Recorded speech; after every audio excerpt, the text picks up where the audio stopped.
चलिए खबरों में आगे बढ़ते और इस बीच आपको इस वक्त की बड़ी खबर बता दें। हॉर्मूज के पास ऑयल टैंकर पर मिसाइल अटैक किया गया है।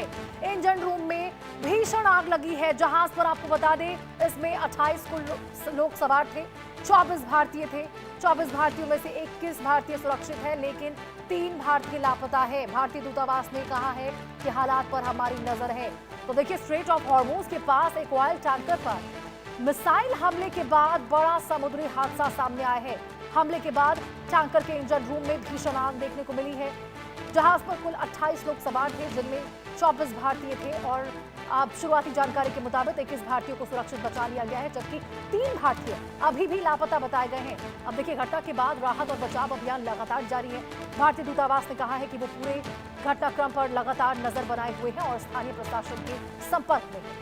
हॉर्मूज जैसे सोचिए, हॉर्मूज जैसे रणनीतिक समुद्री मार्ग पर इस हमले ने क्षेत्रीय सुरक्षा और अंतर्राष्ट्रीय शिपिंग को लेकर नई चिंताएं बढ़ा दी है, क्योंकि जिस प्रकार से देखिए, हॉर्मूज, स्ट्रेट ऑफ हॉर्मूज के आसपास के इलाके में चाहे ईरान हो चाहे अमेरिका हो, लगातार दोनों की ओर से ताबड़तोड़ हमले हो रहे हैं। ऐसे में स्ट्रेट ऑफ हॉर्मूज का वो एरिया जहां से अंतर्राष्ट्रीय शिपिंग होती है, वो जो शिपिंग है वो काफी ज्यादा प्रभावित हो रही है। क्योंकि देखिए, एक समय था जब वहां से 100 से ज्यादा जो जहाज है वो गुजरते थे, लेकिन अब वहां पर स्थिति इतनी बेहद दयनीय हो चुकी है, इतनी खराब हो चुकी है, चिंताजनक स्थिति हो चुकी है कि आप देखिए वहां पर किस प्रकार से एक टैंकर को निशाना बनाया गया। ये तस्वीरें आपको दिखा रहे मिसाइल अटैक की, जो मिसाइल अटैक से इस टैंकर पर हमला हुआ है। ओमान तट के पास टैंकर में किस प्रकार से आग लगी है, उसके इंजन रूम को बेहद ज्यादा नुकसान पहुंचा है।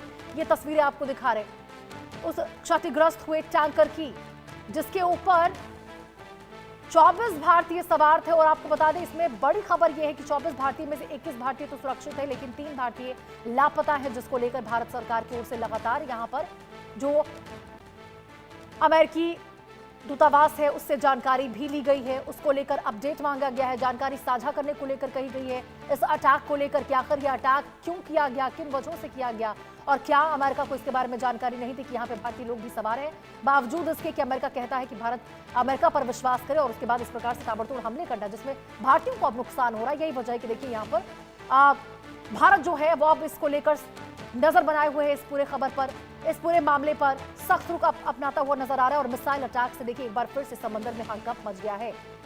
ओमान तट के पास एक टैंकर में हमला किया गया, एक टैंकर के ऊपर, जिसमें आग लग गई है। इंजन रूम में आग लगी है और ये आग लगने की वो तस्वीरें आपको दिखा रहे हैं। आग लगने के बाद इंजन रूम किस प्रकार से क्षतिग्रस्त हो गया।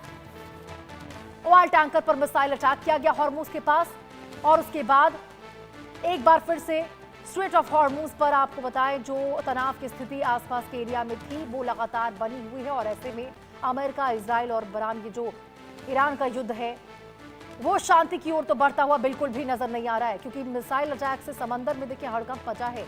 इस टैंकर पर 28 लोग सवार थे, उसमें से 24 भारतीय थे।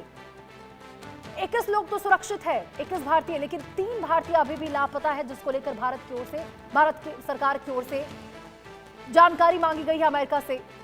ये उस वक्त की तस्वीर आपको दिखा रहे जब ये अटैक किया गया था, उस ऑयल टैंकर पर अटैक किया गया था। तो देखिए कैसे नेचुरल रिसोर्सेज पर हमला लगातार अमेरिका की ओर से किया जा रहा है। स्ट्रेट ऑफ हॉर्मूज का वो एरिया जिस पर अमेरिका अपने नियंत्रण की बात करता है, नाकेबंदी पहले उसने कर रखी है। अमेरिका, ईरान ताबड़तोड़ नियंत्रण की बातें कर रहे हैं। ईरान कहता है हम पूरी तरह से अपने नियंत्रण उस पर कर रखे हैं, स्ट्रेट ऑफ हॉर्मूज पर। अमेरिका अलग ही दावा करता हुआ नजर आता है, लेकिन अब ये युद्ध कहीं ना कहीं देखिए ऑयल वार की तरफ साफ तौर पर यहां पर जाता हुआ नजर आ रहा है, क्योंकि अब ये पूरे युद्ध का जो सेंटर बन चुका है वो है स्ट्रेट ऑफ हॉर्मूज।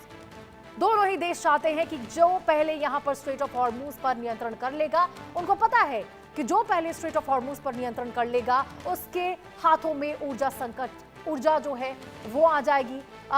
बहुत बड़ा खेल फिर वो खेलता हुआ नजर आ सकता है, क्योंकि देखिए ईरान तो पहले ही वहां पे टैक्स लगाकर न जाने कितने ही पैसे कमाई कर रहा है वहां पे, तो कमाई का एक जरिया ईरान ने बना रखा है स्ट्रेट ऑफ हॉर्मूज को। और अब उसी नक्शे कदम पर अमेरिकी राष्ट्रपति डोनाल्ड ट्रंप भी है, जिस प्रकार से वहां पर नाकेबंदी उनकी ओर से कर ली गई है।